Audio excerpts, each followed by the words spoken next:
सुरापनम गौरवाघर रौरवा प्रतिष्ठसु करीविष्ठा तीनो तेज उत्तमा।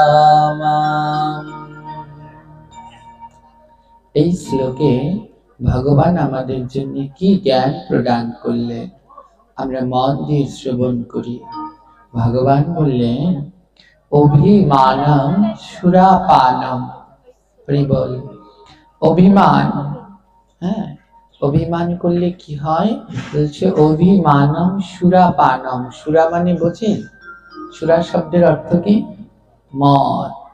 বলছে কারোর সাথে অভিমান করা যা আর মদ খাওয়াও তা। তাই শাস্ত্র বলছে কারোর সাথে অভিমান করো না, অভিমান করা অপরাধ। বলে মদ খেলে কি হয়? আমাদের শাস্ত্রে বলছে মদ, হ্যাঁ এই যে গাঁজা নেশা এগুলো সম্পূর্ণ নিষেধ। মদ খেলে কি হয় এই শাস্ত্রে কি বলেছে জানি না, কিন্তু এক জায়গায় বলছে কেউ যদি মদ স্পর্শ করে, কি করে? হাত দিয়ে স্পর্শ করে, তখন তাকে শুদ্ধ হওয়ার জন্য প্রাচিত্য করতে হয়। প্রাচিত্য মানে বোঝে যে কেউ মারা যায় না, তখন বৃদ্ধ হয়ে যায়, তখন তাদের জন্য প্রাচিত্য করায় না।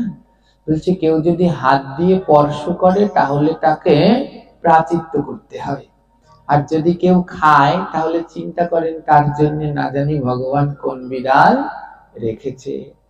তাই বলছে অভিমানম সুরাপানম, কারোর সাথে অভিমান করো না। অভিমান করলে মদ খাওয়া হয়ে যায়, প্রতিনিয়ত সেই মদ খাওয়ার পাপ তোমার ভিতরে প্রবেশ করবে। আমরা সব থেকে বেশি যেটা করি সেটা হলো অভিমান। এ আমাকে এই কথা বলেছে, আমি আর ওর মুখই দেখব না।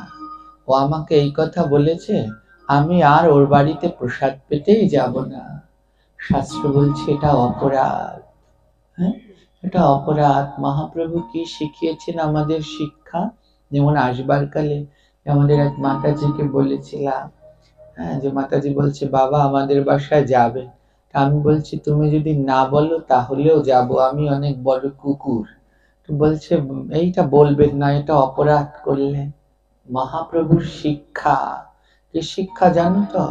মহাপ্রভু বলছেন শিক্ষা অষ্টবকমের ৩য় শ্লোকে, ত্রিনাদপি শুনিচেন তররিব সহিষ্ণুনা অমানিনা মনোদেনা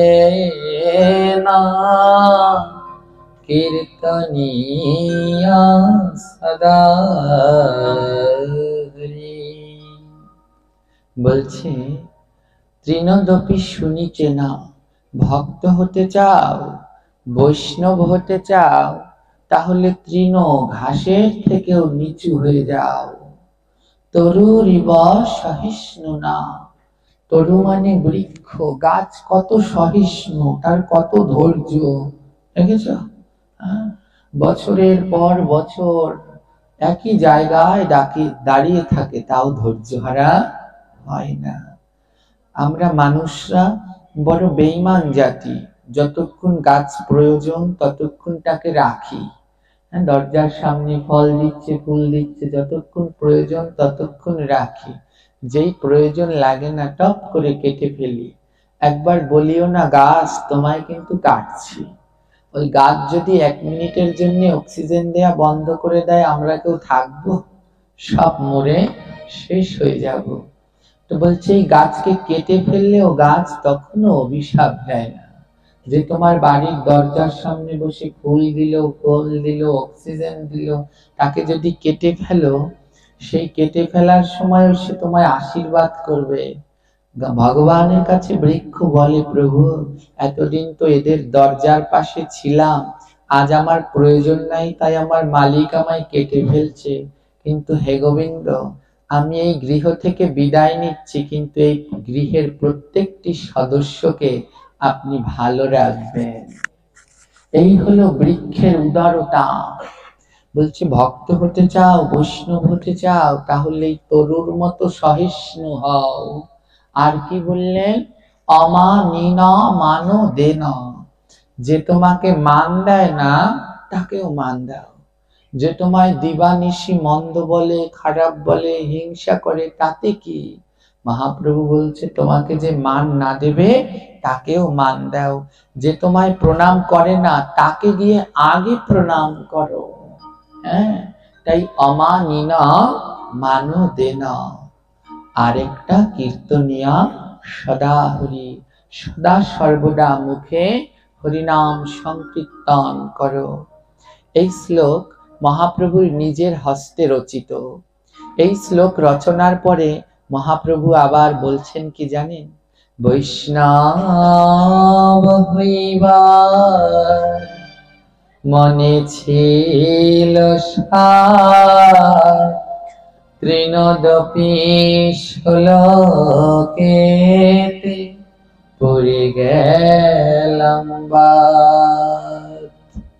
মহাপ্রভু বললেন আমার মনে বড় স্বাদ ছিল বৈষ্ণব হব, কিন্তু এই যে তৃণদপি শ্লোক, এই শ্লোকের কাতারে আমি বাদ পড়ে গেছি।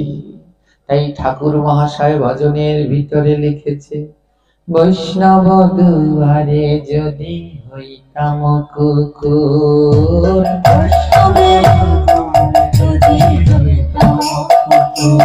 আমি বৈষ্ণব দুয়ারে যদি হইতাম কুকুর, বৈষ্ণব দুয়ারে যদি হইতাম কুকুর, ওরে একটু দিয়া তরাইত বৈষ্ণব ঠাকুর, দিয়া তরাইত বৈষ্ণব ঠাকুর, আমায় একটু দিয়া উদ্ধারিত বৈষ্ণব ঠাকুর, একটু দিয়া বৈষ্ণব ঠাকুর, এমন জন্ম দিও না গো, এমন জন্ম দিও না, আমায় এমন জন্ম দিও না গো, এমন জন্ম দিও না, বলে যে জন্মেতে প্রসাদ পাই না, এমন জন্ম দিও না গো, যে জন্মেতে প্রসাদ পাই না, এমন জন্ম দিও না, আমায় এমন জন্ম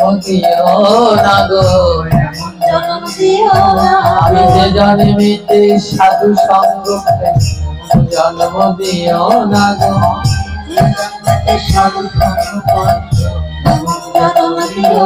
আমায় এমন জন্ম দিও না গো, এমন জন্ম দিও না, ভক্তের ধুলা পাই না, এমন জন্ম দিও না, ভক্তের ধুলা পাই না, এমন জন্ম দিও না, এমন জন্ম দিও প্রভু, এমন জন্ম দিও প্রভু, ভক্তের ধুলা মাখি সদা, এমন জন্ম দিও প্রভু, ভক্তের ধুলা মাখি সদা, এমন জন্ম দিও প্রভু, ওই মান অভিমান সবই ভুলে ভক্তের ধুলা মাখি সদা,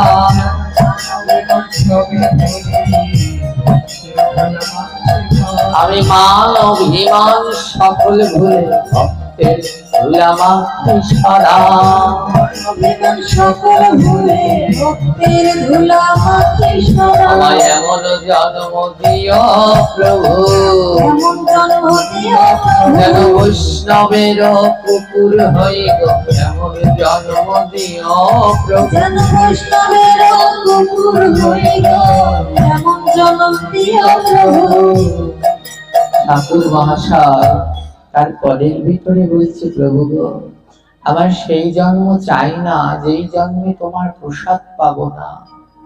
যদি তা আমার মানুষ জন্ম হয় তাও আমার দরকার নেই, আমায় কুকুর করে দিও কোনো ভক্তের বাড়িতে, বৈষ্ণবের বাড়িতে, যেন সেই বৈষ্ণবের হাতে একটু প্রসাদ খেয়ে আমি উদ্ধার হয়ে যেতে পারি। এই হলো মহাজনের নীতি আদর্শ মাগ। তাই এই ভক্তি রাজ্যে আসতে হলে যত নিচু থেকে নিচু হওয়া যায়, যত নিচু থেকে নিচু হওয়া যায়, যত নিচু থেকে নিচু হওয়া যায়। তো তিনটি জিনিস মহাপ্রভু ত্যাগ করতে বললেন। প্রথমটি হলো অভিমান। অভিমান করো না, রাগ করো না, কারো সাথে নয়, কারণ এই জীবন বড় স্বল্প সময়ে। আমাদের মানুষ জীবন বড় অল্প আয়ু, এর থেকে একটা কচ্ছপ অনেক বেশি বছর বাঁচে। এই সামান্য সময়ে তোমরা প্রভুর ভজনা করে কাটাও। আর কি বলল? গৌরব ঘোর রৌরবম। গৌরব করো না। আমাদের মনে গৌরব হয় না? আমার এত শিক্ষা, আমার এত জ্ঞান, আমার বংশের এই মর্যাদা, আমার এই ধন। বলছি যদি গৌরব করো তাহলে রৌরব নামক একটা নরক আছে, সেইখানে তোমায় অবশ্যই যেতে হবে।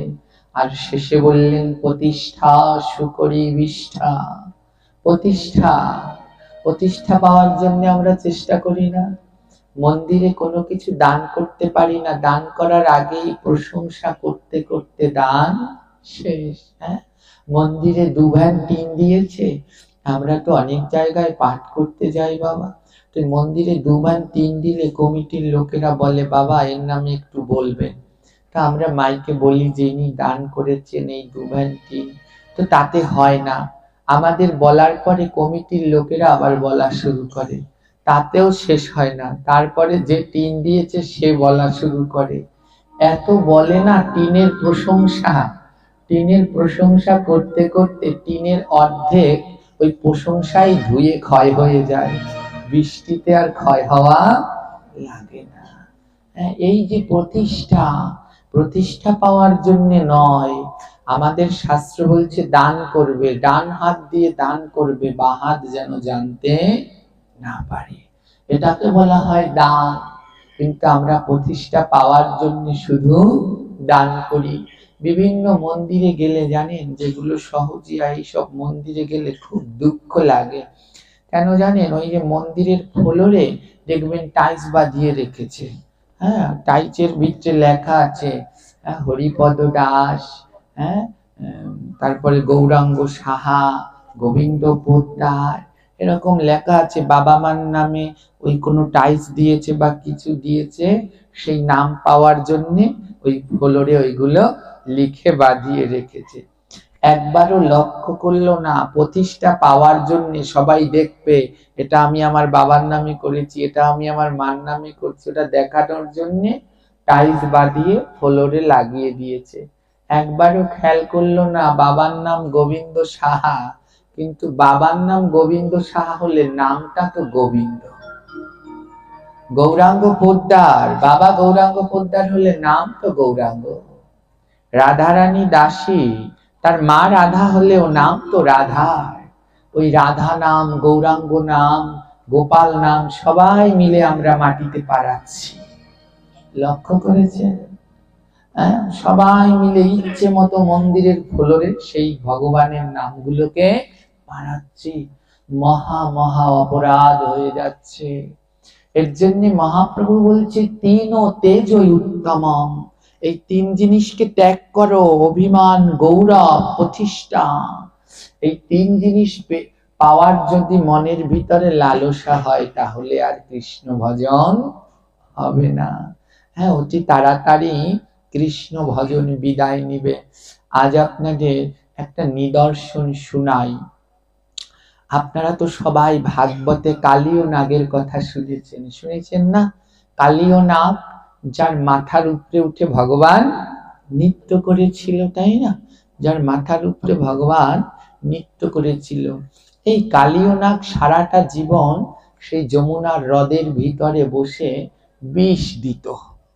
তার এত বিষ ছিল, 1000 ফনা, তো এত বিষ সে উৎপন্ন করত। জল তো বিষাক্তই হতো, আর আশেপাশের পরিবেশও সব বিষাক্ত। এত বিষ, কালীয় নাগ যেখানটায় থাকতো ওখান থেকে কোনো পাখি উড়ে গেলে সেই পাখিটা বিষের প্রভাবে মরে জলের মধ্যে পড়ে যেত। এত বিষ ছিল কালীয় নাগের। জানেন এই কালীয় নাগের কত কৃপা, কত করুণা। যে জীবনে এত বিষ দিয়ে এত প্রাণীকে হত্যা করেছে, তার মাথার উপরে উঠেছিলেন স্বয়ং ভগবান কৃষ্ণ। যেই চরণ পাওয়ার জন্য মুনি ঋষিরা কত যুগ যুগ ধরে আরাধনা করেন। হ্যাঁ, আর কালীয় নাগ এত বড় নিষ্ঠুর হওয়া সত্ত্বেও ভগবানের চরণ তার মাথার উপরে, এবং সর্প জাতিকে আশীর্বাদ করেছিল ভগবান যে তোমরা মরবে না, কেউ যদি তোমাদের না মারে তোমরা মরবে না। মরে সাপ, দেখেছেন কোন সাপ ইচ্ছা করে মরেছে? তাকে কেউ না মারলে পরে ততক্ষণ সে মরে না। আর ভগবানের চরণে সেই কালীয় নাগের বংশধরের মাথায় এখনো ভগবানের চরণ চিহ্ন আছে। অনেক সাপ দেখবেন কালো, সেই কালীয় নাগের বংশধর, ওদের মাথায় এখনো সেই চরণ চিহ্ন রয়েছে। তো আজ একটু আমরা শ্রবণ করি এই কালীয় নাগের কথা। তো শুনেছেন, আজ শ্রবণ করব কালীয় নাগের পূর্ব জন্মটা। এমন কি পুণ্য করলো যেই পুণ্যের ফলে ভগবান তার মাথার উপরে উঠে বসলো। হ্যাঁ, শুধু বসা, নৃত্য করেছেন ভগবান, মাথার উপরে উঠে নৃত্য করেছেন। একটা দুইটা ফনা নয়, 1000 ফনা। কালীয় নাগের কয়টা ফনা? আর গোবিন্দের এত কৃপা, একটা মাথার উপরে নাচেনি, 1000টার মাথার উপরেই নেচেছিলেন। কত করুণা ছিল তার উপরে। তো এই কালীয় নাগ এর কথা আমরা একটু শ্রবণ করি। সত্যযুগের ঘটনা, বুঝলেন তো? এটা সত্যযুগে। সত্যযুগে দুইজন ঋষি, একজনের নাম হলো অশ্বশিরা, আরেকজনের নাম হলো দেবশিরা। এই অশ্বশিরা এবং দেবশিরা নামে দুই ঋষি বাস করত এক বনের ভিতরে, গভীর এক বনের ভিতরে। অশ্বশিরা ধ্যান করত। অশ্বশিরা খুব জ্ঞানী ছিলেন, প্রচুর জ্ঞানী। তার এত জ্ঞান, জ্ঞানের কোনো শেষ নেই অশ্বশিরা। তাই যারা জ্ঞানী দেখবেন তারা একটু নিরিবিলি জায়গায় থাকতে পছন্দ করে, কোলাহল পছন্দ করে না, শান্ত পরিবেশের সন্ধান করে। তাই অশ্বশিরা একটা বন বেছে নিয়েছে।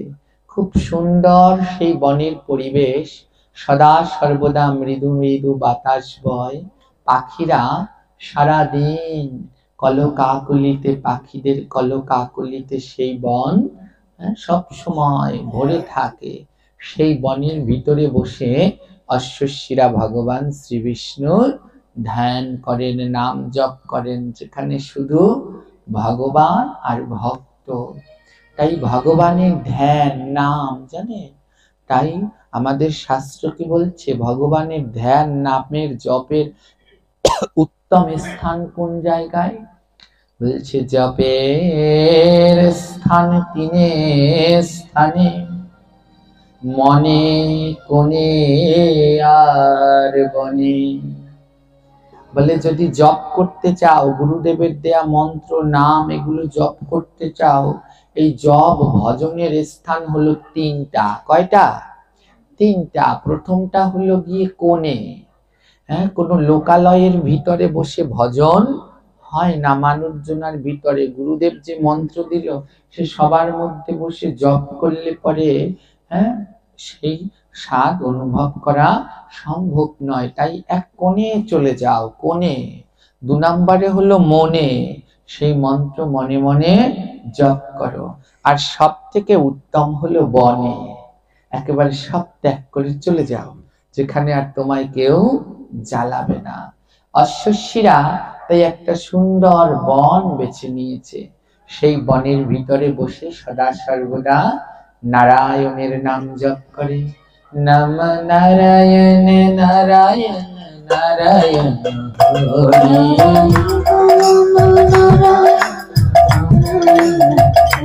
নম নারায়ণ নারায়ণ নারায়ণ হরি,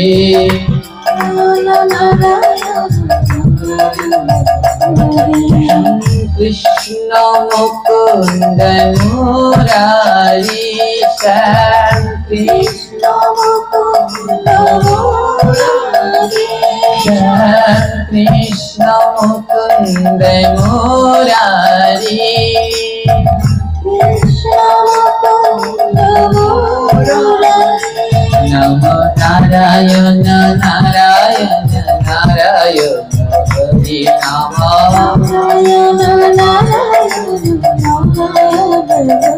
নমো নারায়ণ নারায়ণ নারায়ণ হরি নমো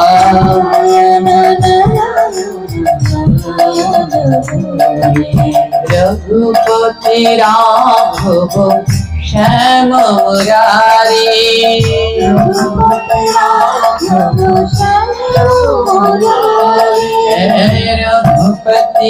রাঘব শ্যাম মুরারি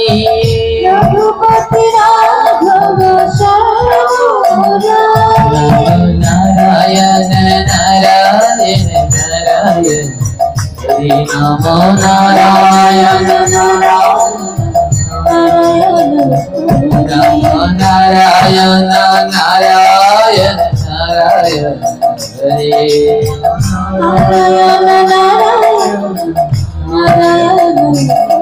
হে কৃষ্ণ গোপাল গিরিধারী কৃষ্ণ গোপাল গিরিধারী কৃষ্ণ গোপাল গিরিধারী কৃষ্ণ গোপাল গিরিধারী নমো নারায়ণ নারায়ণ নারায়ণ হরি নারায়ণ নারায়ণ নমো নারায়ণ নারায়ণ নারায়ণ হরি নারায়ণ নারায়ণ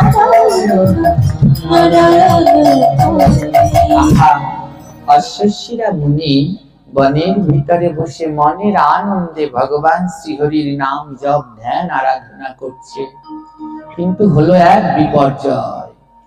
এই মতো অবস্থায় সেইখানে এসে পৌঁছালো ঋষি দেবশিরা। দেবশিরা দেখলেন এটা তো ভজনের উপযুক্ত স্থান, এত সুন্দর নিরিবিলি মনোরম পরিবেশ, ফুল পাখি ফল সবকিছুতে ভরা। ঋষি দেবশিরা এসে কি করলেন, সেই স্থানে ভজন করবে বলে মন ঠিক করলেন। হ্যাঁ, তো ঋষি সেখানে নিজের কুটিয়া তৈরি করতে শুরু করলেন। অশ্বশিরা এসে তখন দেবশিরাকে বাধা দিলেন। দেবশিরা, এইখানে আমি অনেক আগ থেকে ভজন করি, তাই এই জায়গাটার অধিকার আমার। তুমি যদি এখানে ভজন করো তাহলে আমার ভজনের সমস্যা হয়ে যাবে। তার থেকে তুমি এখান থেকে চলে যাও। শুরু হয়ে গেল দুই ঋষির মধ্যে বাদ বিতণ্ডা। অশ্বশিরা বলছে এই জায়গাটা আমার, আমি ভজন করি। দেবশিরা বলছে তাতে কি, আমিও এখানে ভজন করব। কিন্তু একই জায়গায় যারা সাধন ভজন করে তাদের ওই কোলাহল হলে হয় না, তারা নিবৃতে এক স্থানে থাকাই তাদের উত্তম। তো মূলত ওই জায়গার অধিকার কিন্তু অশ্বশিরার, সে আগে থেকেই ওখানে আছে, কিন্তু দেবশিরা এসে তা জোর করে দখল করছে। দুই ঋষির ভিতরে বাজলো প্রচন্ড তাণ্ডব যুদ্ধ। এক পর্যায়ে কথা কাটাকাটির ফলে ঋষি দেবশিরা নিজেকে খুব জ্ঞানী ভাবতেন। ওই যে বললাম গৌরব ঘোর রৌরব, ঋষি দেবশিরা সে নিজেকে খুব জ্ঞানী পণ্ডিত ভাবত। আর অশ্বশিরা কিন্তু মূলত প্রকৃত জ্ঞানী ছিল ঋষি অশ্বশিরা। হ্যাঁ, এদের আরো জীবনী আছে, সে বলতে গেলে অনেক সময়, আমরা আসল আলোচনায় যাব। তো অশ্বশিরা ছিল খুব জ্ঞানী, কিন্তু সে কোনো সময় তার জ্ঞান নিয়ে অহংকার করতো না। কিন্তু ঋষি দেবশিরা তার জ্ঞান কম, কিন্তু তাও অহংকার বেশি। বাংলায় একটা প্রবাদ আছে না, যেই মেঘ গর্জায় সেই মেঘ বর্ষায় না। তো ওই দেবশিরা একটু পর পর শুধু অহংকার করে বলে, তুমি কি জানো অশ্বশিরা, তোমার আর কি জ্ঞান আছে, সমস্ত শাস্ত্র জ্ঞান আমার নখদর্পণে। বারবার অহংকার অহংকার। এক পর্যায়ে বাক বিতণ্ডা করতে করতে ঋষি দেবশিরা রেগে গেলেন। রেগে গিয়া অশ্বশিরাকে বললেন, অশ্বশিরা, আমি তোমার অতিথি, কিন্তু তুমি অতিথির সেবা না করে অতিথিকে তাড়িয়ে দেওয়ার ব্যবস্থা করছো, আর সেই থেকে আমার সাথে কাকের মতো কা কা করে তর্ক যুদ্ধ করেই চলেছো। যাও। ঋষি দেবশিরা বললেন, আমি তোমায় অভিশাপ দিয়ে দিলাম, তুমি কাক হয়ে যাও। বিনা অপরাধে ঋষি অশ্বশিরাকে অভিশাপ দিয়ে দিলেন, যাও তুমি কাক হয়ে যাও। ঋষি বাক্য তো, দুইজনই ঋষি, দুইজনই সাধক, কিন্তু তখন ঋষি অশ্বশিরা বলল, এ তুমি কি করলে দেবশিরা? তুমি তো আমায় অন্য কোনো শাস্তিও দিতে পারতে, আমাকে তুমি কাক হবার অভিশাপ দিলে। তোমার মনের ভিতরে এত বিষ আছে, সে আগে আমি জানতামই না। যাও, আমিও তোমাকে অভিশাপ দিলাম। তুমি এত ছল, তুমি এত তোমার মনের ভিতরে বিষ, তাই যাও তুমি খল কুলে জন্মগ্রহণ করো। খল মানে হলো সাপ। যাও ঋষি দেবশিরা, তুমি সাপ হয়ে জন্মগ্রহণ করো। দুই ঋষি দুইজনাকে অভিশাপ দিয়ে দিলেন। একজনে বললেন কাক হবে, আর একজনে বললেন সাপ হবে। দুইজনই কিন্তু ভগবানের পরমই ভক্ত। ঋষি দেবশিরা এবং অশ্বশিরা দুজনেই ভক্ত। ভগবান এই লীলা কেন করলেন? যে দেখো, আমার ভক্ত তাতে কি, তাদের মনের ভিতরেও গৌরব অহংকার রাগ আসলে তাদেরকেও আমি ক্ষমা করি না। দুই ভক্তের এহেন তাণ্ডব যুদ্ধ দেখে ভগবান আর থাকতে পারলেন না। স্বয়ং নারায়ণ শঙ্খ চক্র গদা পদ্ম ধারণ করে দুই ঋষিকে দর্শন প্রদান করলেন।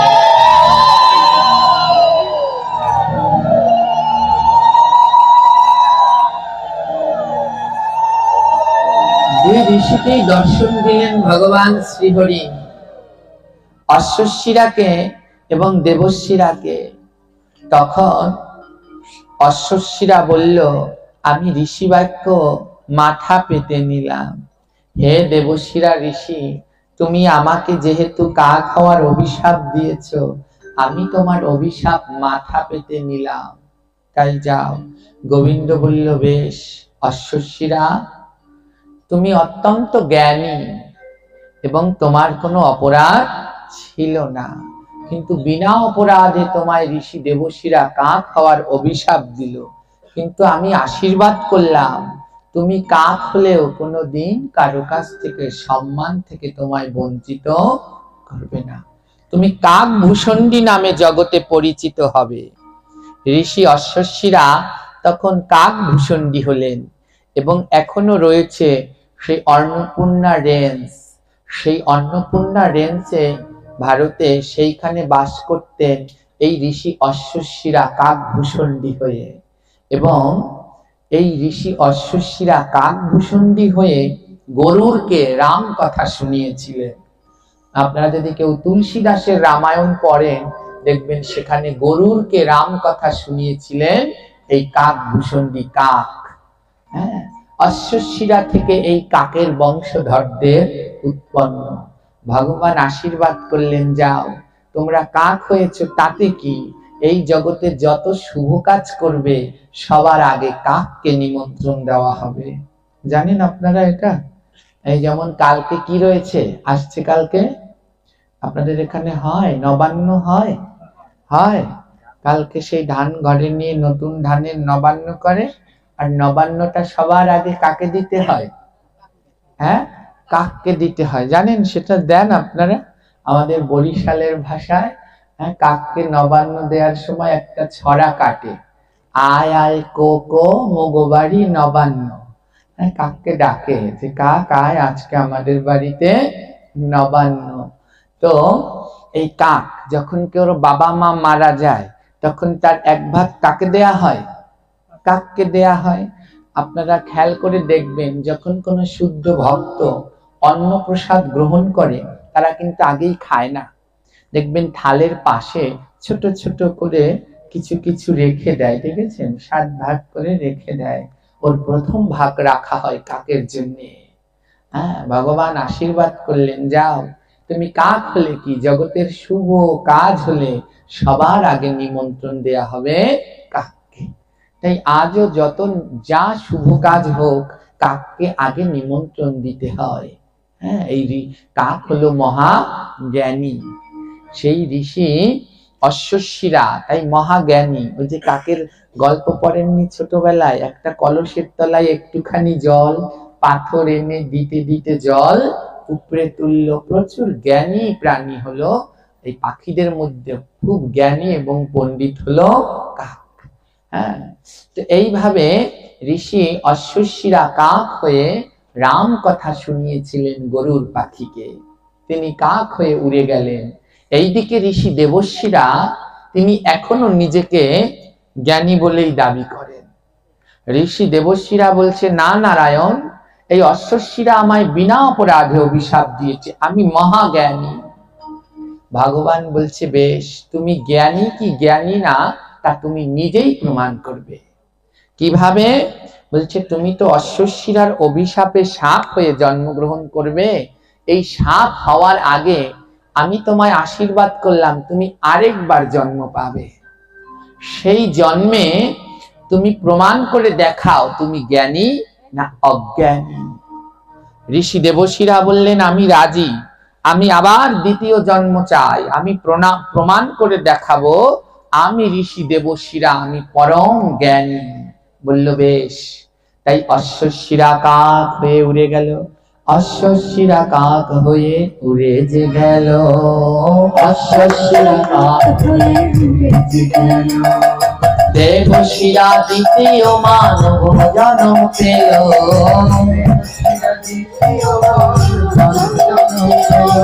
বিশ্বদর্প রাজা নামে জন্ম লইল। বিশ্বদর্প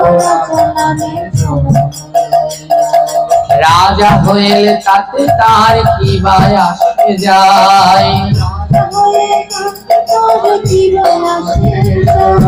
পূর্বের ভক্তি জ্ঞান তার রয়ে যায়। পূর্বের ভক্তি জ্ঞান তার রয়ে যায়। ঋষি দেবশিরা দ্বিতীয়বার মানুষ্যকুলে জন্মগ্রহণ করলেন। নাম হলো তার বিশ্বদর্প রাজা। কিন্তু পূর্বজন্মে ভক্তি ছিল, তাই এ জন্মে মনের ভিতরে ভক্তি আছে। কিন্তু ওই অপরাধের ফলে আগের জন্মে বৈষ্ণব অপরাধ করেছে, বৈষ্ণবকে অভিশাপ দিয়ে, তাই পূর্বজন্মের স্মৃতিটা ভুলে গেছে। কিন্তু ভক্তিগুলো আছে। কিন্তু ভক্তির সাথে সাথে আগের জন্মে আরো একটা জিনিস ছিল। কি ছিল? অহংকার। আমি অনেক জ্ঞানী, সেই অহংকারও তার ভিতরে রয়ে গেছে। ভক্তিও আছে, অহংকারও আছে। তাই রাজা বিশ্বদর্প সেই পূর্বজন্মের ভক্তি এবং অহংকার দুটি নিয়েই জন্মগ্রহণ করলেন। ভগবান বললেন, দেখাও রাজা, এই জন্মে তুমি প্রমাণ করে দেখাও তোমার জ্ঞান আছে কি নেই। তুমি নিজেকে অনেক জ্ঞানী ভাবতে, তো এই জন্মে তুমি প্রমাণ করতে হবে তোমার ভিতরে কত জ্ঞান আছে। তো ঋষি অশ্বশিরা দ্বিতীয়বার জন্মগ্রহণ করলেন। তার নাম হলো কি মায়েরা? বলুন। বিশ্বদর্প রাজ। দেবশিরা জন্মগ্রহণ করলেন, তার নাম হলো কি? বিশ্বদর্প রাজা। আগের জন্মে ছিল দেবশিরা, আর দ্বিতীয়বার জন্মগ্রহণ করলো, নাম হলো কি? বিশ্বদর্প রাজা। এই বিশ্বদর্প রাজা, হ্যাঁ, পূর্বজন্মে ওই যে বৈষ্ণব অপরাধ করেছে, সব অপরাধের খণ্ডন হয়, কেবলমাত্র বৈষ্ণব অপরাধের খণ্ডন হয় না। সর্ব অপরাধের হয় গো খণ্ডন। বৈষ্ণব অপরাধের না হয় এড়ান।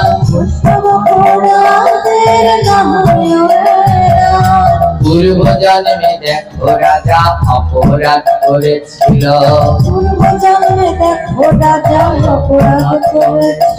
তাই এই জন্মে তাহার গায়ে রোগ দেখা দিল।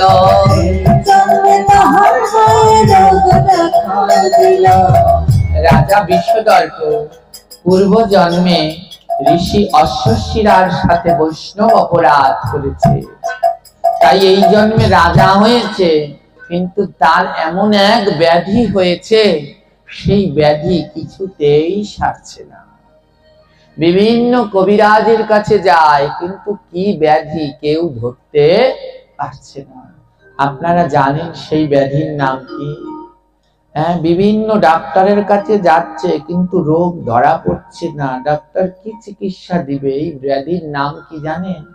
এই ব্যাধির নাম হলো বৈষ্ণব অপরাধ। আরে এই ব্যাধির নাম হলো বৈষ্ণব অপরাধ। কার যদি হয় তার না হয় বা,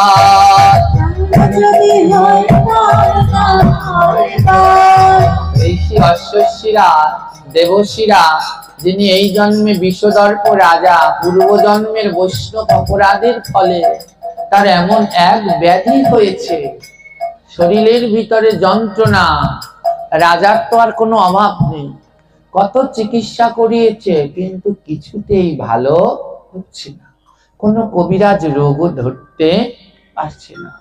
রাজা সারা রাজ্যে ঢেরা পিটিয়েছে, কেউ যদি আমার এই রোগ কি রোগ সেটা বলতে পারে, এই রোগের যদি ঔষধ দিতে পারে, তাহলে আমি আমার রাজ্যের অর্ধেক তাকে দিয়ে দেব। ভগবান কৃষ্ণ গোলক বৃন্দাবনে বলছেন, ওগো ওগো ঋষি দেবশীরা, তুমি নিজেকে বড় জ্ঞানী ভাবো না? দেখো তুমি কত একগার, নিজের রোগই এখনো তুমি ধরতে পারছো না। ওমা, এইখানে ঋষি দেবশীরাকে মহাজনগণ তুলনা করেছে আমার মতো পাপীর সাথে। কারণ আমরা এমন এক রোগে আক্রান্ত হয়ে রয়েছি, নিজেরাই নিজের রোগটা খুঁজে বের করতে পারছি না। তার জন্যই তো এতবার ডেকেও ভগবানকে পাওয়া যায় না।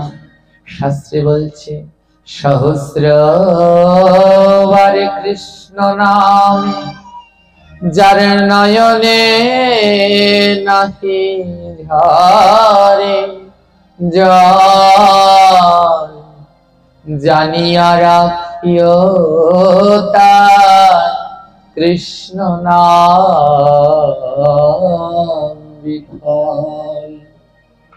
মহাপ্রভু বললেন 1000 বার কৃষ্ণ কৃষ্ণ কৃষ্ণ কৃষ্ণ বললে যার নয়ন থেকে জল না ঝরে, জেনে রেখো তার পূর্বজন্মের অপরাধ আছে, সেই অপরাধ খণ্ডন না হওয়া পর্যন্ত তার নাম বিফল। তাই আমরা 1000 কৃষ্ণ নাম, 1000 হরি কথা, 1000 ভাগবত, 1000 নাম কীর্তন শুনেও নয়ন থেকে জল ঝরে না কেন? আমাদের নিশ্চয়ই পূর্বজন্মের অপরাধ আছে। সেই অপরাধের কারণে এত ডেকেও আমরা প্রভুকে পাই না। মহাজন গণ বলছে, হে গোবিন্দ, আমার এই অপরাধের খণ্ডনে কিসে হবে? আমি যে ব্যাধিতে আক্রান্ত হয়ে রয়েছি, আমার এই ভবরোগ কিসে দূর হবে? ভগবান বলে, এই রোগের ঔষধ কি জানো? এই রোগের ঔষধ দিয়েছিল মুকুন্দ কবিরাজকে। মুকুন্দ কবিরাজের মনে অহংকারে বদ্ধ হয়ে গিয়েছিল। তখন মহাপ্রভু বলছেন, মুকুন্দ, নাম নাম নাম, তারপরে কর হরিনাম।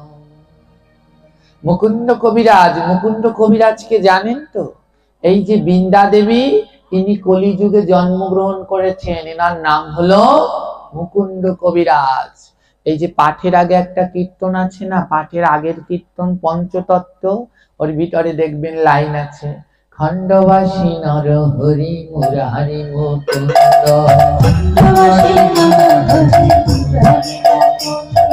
খণ্ডবাসী নর হরি মুরারি মুকুন্দ।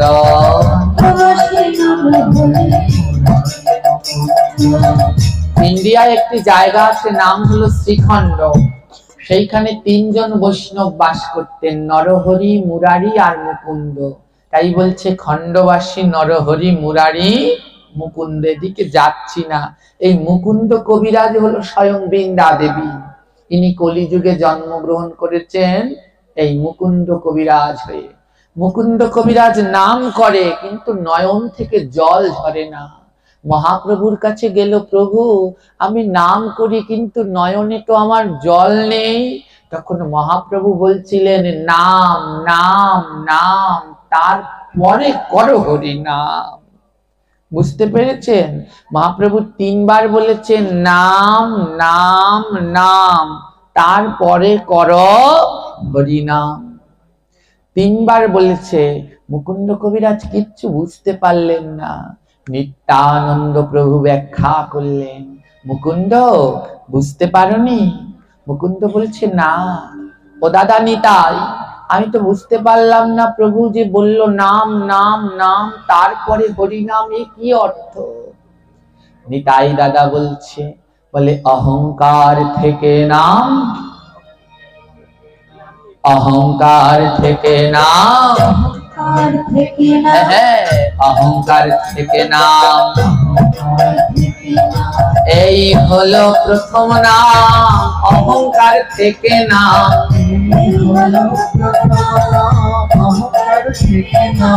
এই হলো প্রথম নাম। অহংকার থেকে নাম,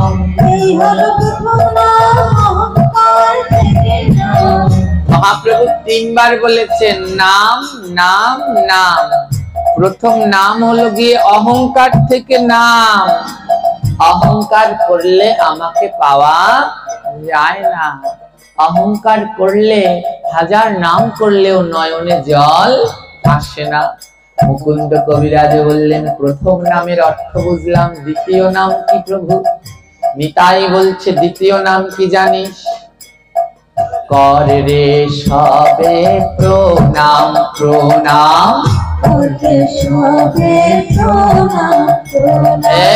করে রে সবে প্রণাম প্রণাম, বলে দ্বিতীয় নাম কি জানিস? প্রণাম। 3 বার নাম বলেছে অহংকার থেকে নাম, আর দ্বিতীয়টা হলো প্রণাম। বলে অহংকার থেকে নেমে ভক্তদেরকে প্রণাম করতে শেখো। তারপরে বলে তারপরে হরি নাম, তারপরে হরি নাম। অহংকার থেকে নাম, তারপরে প্রণাম, বলে তারপরে হরি নাম। বলে এই হলো 3 নামের অর্থ। আগে অহংকার থেকে নামো, সবাইকে প্রণাম করতে শেখো, তারপরে হরি নাম করো। দেখবে নয়নে জল আসে কি আসে না। আজ আমরা পূর্ব জন্মের, এই জন্মেই কত অপরাধ, আর পূর্ব জন্মে না জানি কত কি করে এসেছি, কোনো শেষ নেই। তাই 1000 বার কৃষ্ণ কৃষ্ণ বললেও আমাদের নয়ন থেকে জল ঝরে না।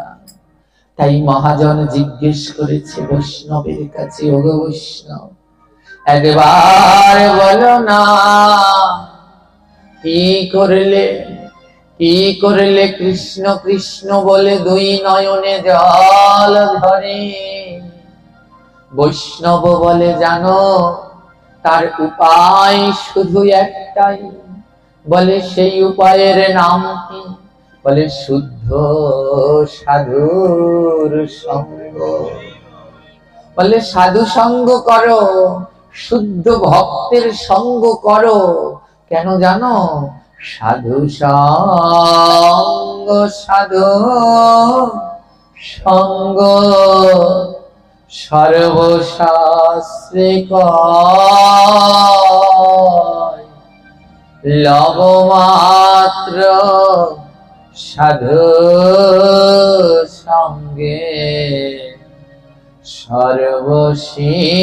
সর্বসিদ্ধি হয়। বলছে হে জি, যদি কৃষ্ণ বলে কাঁদতে চাও, একবার মধুর সাধু সঙ্গে যাও। আর মনের মতো ভক্ত পেলে তাকে হাগৌর হানি তাই বলে বুকের মাঝে জড়িয়ে ধরে একবার ভক্তের অঙ্গ পরশ কর। ভক্তের অঙ্গ পরশ কর। ভক্তের অঙ্গ পরশ কর।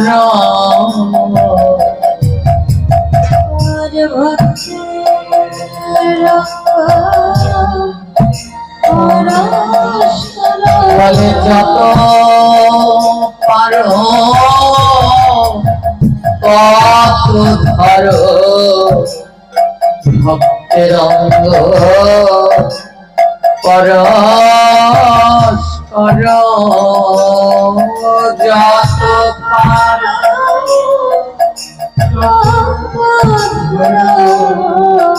ভক্তের অঙ্গ পরশ কর। তোমরা যত পারো তত ধরো ভক্তের অঙ্গ পরশ করো। যত পারো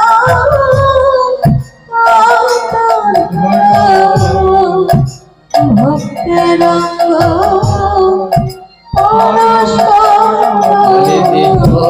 তোমার পবিত্র হবে দেহ তোমার পবিত্র বলে ভক্তের অঙ্গ করলে করো দেখো তোমার পবিত্র হবে। হরিবল হরিবল তাই গৌর হরিবল।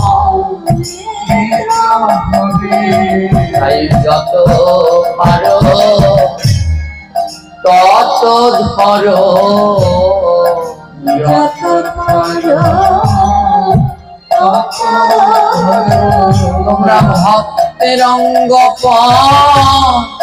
পরশ করো। যত পারো তত ধরো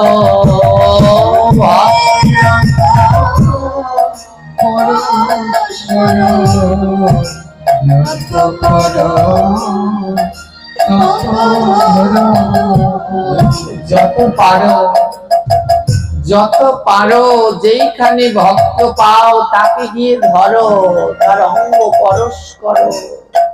যদি ওই শুদ্ধ ভক্তের ছোঁয়া লেগে দেহের ভিতরে কিঞ্চিত প্রেম ভক্তির উদয় হয়, কারণ শাস্ত্রে বলছে দর্শনে পবিত্র করো এই তো তোমার গুণ। কৃষ্ণ ভক্তের পরশে অন্তরে জালে হরি নামের আগুন।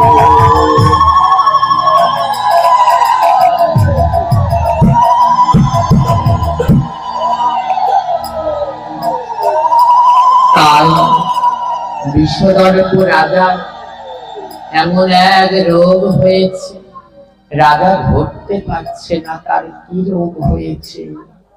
আমার গোবিন্দ বলে, ওরে রাজা, তুই নিজেকে এত জ্ঞানী ভাবতিস, আজ দেখ তোর কোন রোগ তুই তাই জানিস না। আজ কি হয়েছে জানেন? আজ ভগবান আমার নারদ ঋষিকে বলছে, নারদ তুমি যাও বিশ্বদর্প রাজাকে একটু জ্ঞান শিখিয়ে আসো।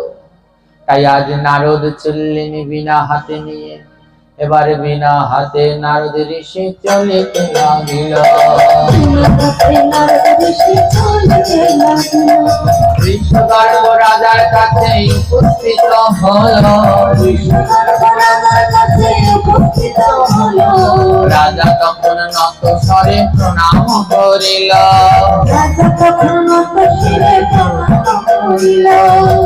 নারদ যেই না আসুন, রাজা প্রণাম করেছে। নারদ ঋষি, আহাম, আমার কত ভাগ্য, আজ আমার মতো পাপীর গৃহে স্বয়ং নারদ ঋষি এসেছে। নারদ ঋষিকে বসতে আসন, অর্ঘ্য, পাদ্য সব প্রদান করেছে। এক পর্যায়ে রাজা নারদ ঋষিকে বললেন, নারদ ঋষি, আমি এক কঠিন ব্যাধিতে ভুগছি। কত কবিরাজ, ওঝা, বৈদ্য, ডাক্তারের কাছে গেলাম, কেউ আমার ব্যাধি ধরতেও পারে না, সারতেও পারে না। আপনি কি জানেন আমার কি ব্যাধি হয়েছে? কি করলে এই ব্যাধি সারবে? নারদ খুব চালাক এবং জ্ঞানী। নারদ বললেন, বিষদর্প রাজা, তোমার পূর্বজন্মে মনের ভিতরে অহংকার ছিল, তুমি খুব জ্ঞানী। এই জন্মেও তোমার সেই অহংকার যায়নি, তাই তোমার কি জ্ঞান আছে সেটা তোমায় নিজেই বুঝতে হবে। তাই নারদ ঋষি ছল করে বললেন, তোমাকে না একটা রোগে ধরেছে, রোগটার নাম হলো ভবরোগ। আমার রোগটার নাম কি? ভবরোগ। এই রোগে যাকে একবার ধরে তাকে একেবারে ধ্বংস করে ছাড়ে। সেই ভবরোগকে আমার মহাপ্রভু বলেছেন, তোমরা লিখে নিতে পারো, যার ভিতরে এই দুইটি জিনিস থাকবে সে কোনো দিন আমাকে পাবে না, কোনো জন্মেও আমাকে পাবে না। দুটি জিনিস যার ভিতরে লক্ষ্য করা যায়, এক হলো হিংসা, অহংকার, দেমাগ, আর দুই হলো গিয়ে কামনা, বাসনা আর লোভ। এই দুটি যার ভিতরে আছে সে জন্ম জন্ম ডাকলেও প্রভুকে লাভ করতে পারে না। এই দুই রোগের নামই হলো গিয়ে ভবরোগ। এটাকে যাকে ধরে তাকে আর ছাড়ে না। নারদ ঋষিকে জিজ্ঞেস করছে, ঋষি, আমার এই রোগের কি কোনো ঔষধ আছে? নারদ ঋষি একটু ছলনা করে বলছে, মায়েরা শুনবেন, যারা জ্ঞানী তারা অল্পতে বোঝে, যারা জ্ঞান নাই তারা বুঝতে পারে না। তাই নারদ ঋষি বলছে, তোমার নাকি অনেক জ্ঞান, যদি জ্ঞান হয় তাহলে তুমি বুঝবে আমার কথার অর্থ, আর যদি অজ্ঞান হয়ে থাকো তাহলে বুঝতে পারবে না। তাই আজকে নারদ ঋষি বলছে, তোমার এই রোগের ঔষধ আমার জানা আছে। বলে, কি ঔষধ? নারদ ঋষি তখনও বলছে, শোনো, এই পৃথিবীর মাঝে আছে এক নরলোক। মন দিয়ে শুনবেন, নারদ ঋষি বলছে, এই পৃথিবীর মাঝে আছে এক নরলোক, সেই লোকে আছে এক মানস সরোবর, সেই সরোবরে বিচরণ করে এক রাজহংস।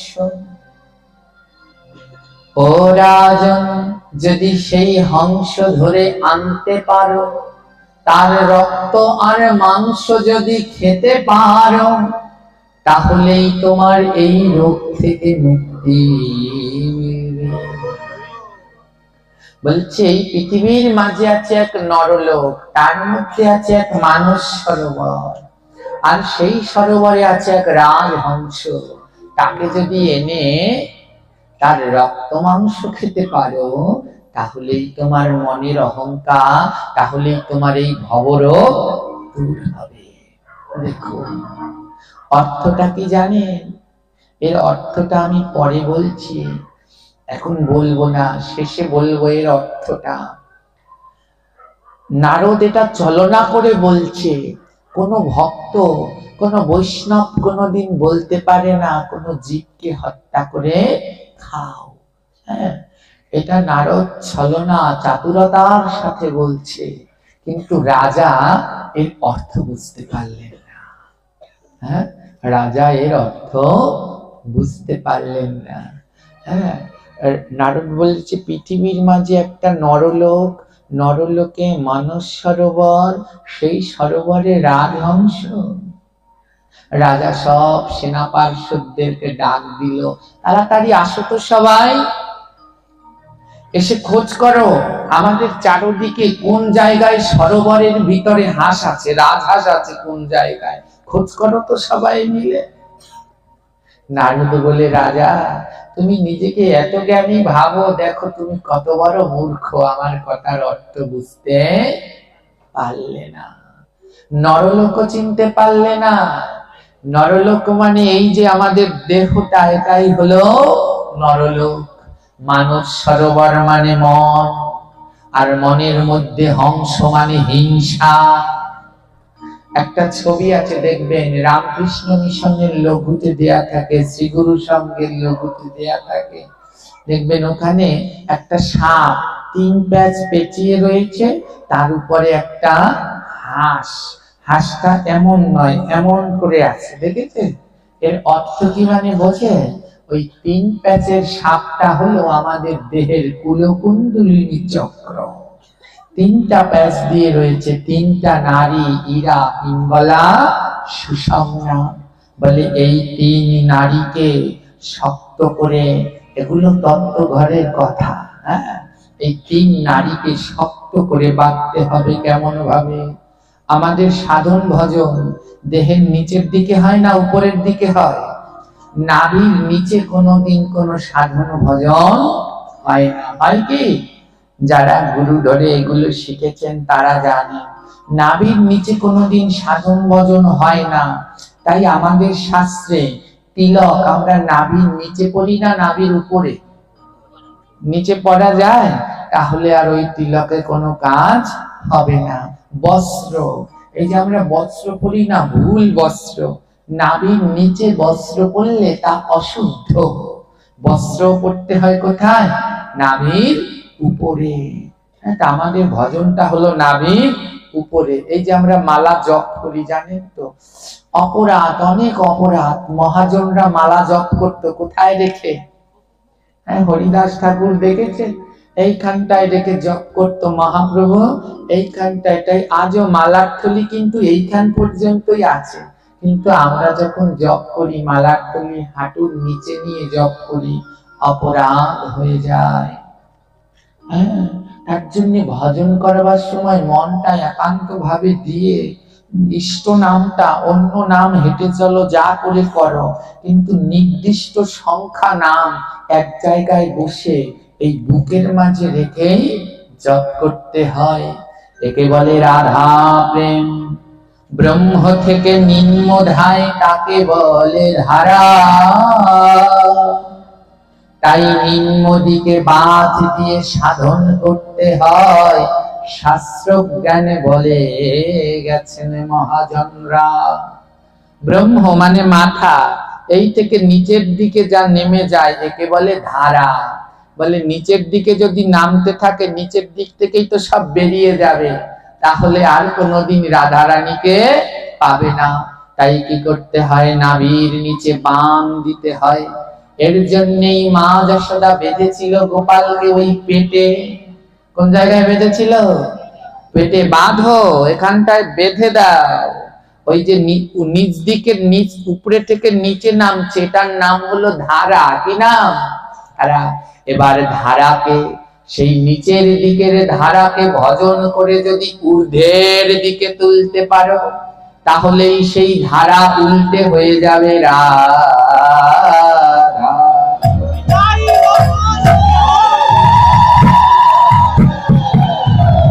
বুঝতে পারেন?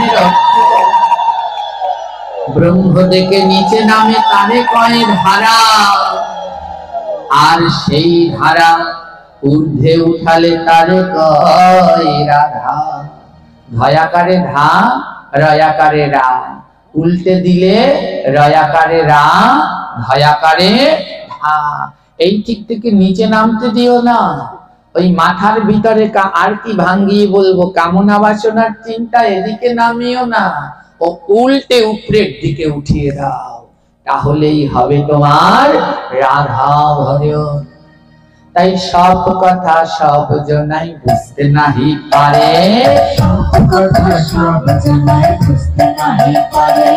জ্ঞানী ভক্ত হলেই তত্ত্ব বুঝিবারে পারে।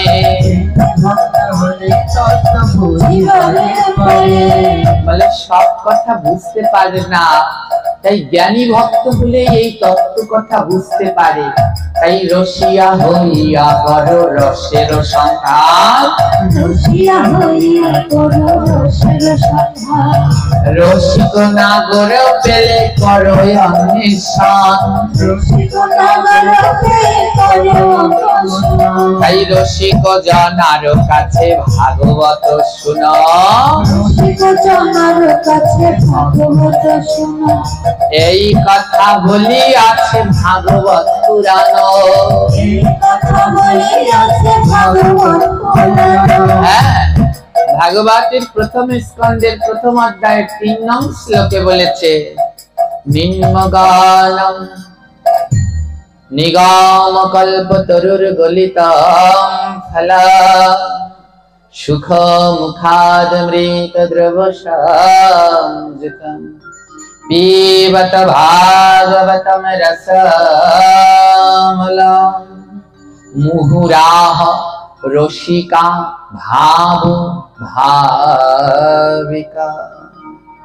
হ্যাঁ, সেই রসিক ভাবুক ভাবিকা, শ্রোতা যদি ভাবুক ভাবিকা না হয়, রসিক আর পাঠক যদি রসিক না হয়, কেউই কিছুই বুঝতে পারবে না আনন্দ। আজ নারদ বলছে, শোনো রাজন, পৃথিবীর মাঝে নরলোক মানে দেহ, তার ভিতরে মানস সরোবর মানে মন, আর মানস সরোবরের মাঝে হংস মানে হিংসা। বলে হিংসাকে দমন করতে বলেছে, হংসের রক্ত মাংস খাও, মানে হিংসাকে দমন করো, তোমার দেহের হিংসাকে দমন করে ওই দেহের মধ্যেই খেয়ে ফেলো। কিন্তু রাজা এর অর্থ বুঝতে পারলেন না।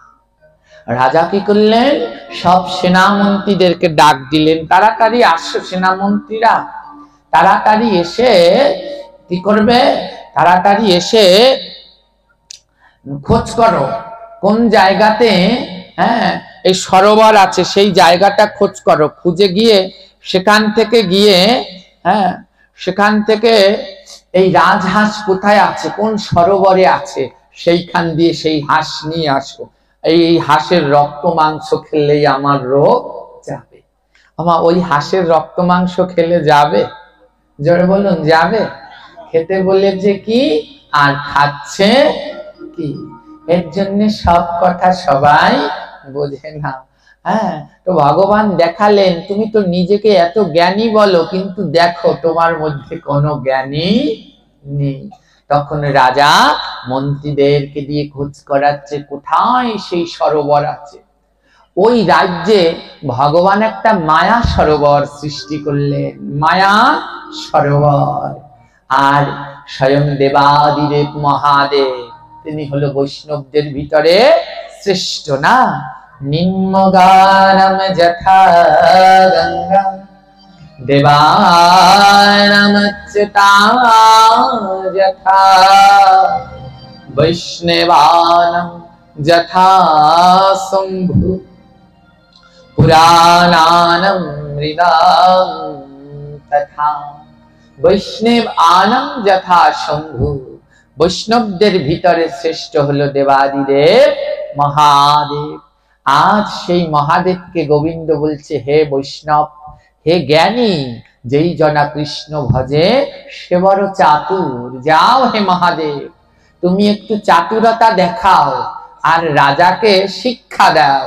তাই আজ মহাদেব কি করলেন, সেই রাজার রাজ্যে এক সরোবর সৃষ্টি হলো। রাজার রাজ্যে এক সরোবর সৃষ্টি হলো, রাজার রাজ্যে এক সরোবর সৃষ্টি হলো, রাজার রাজ্যে এক সরোবর সৃষ্টি হলো।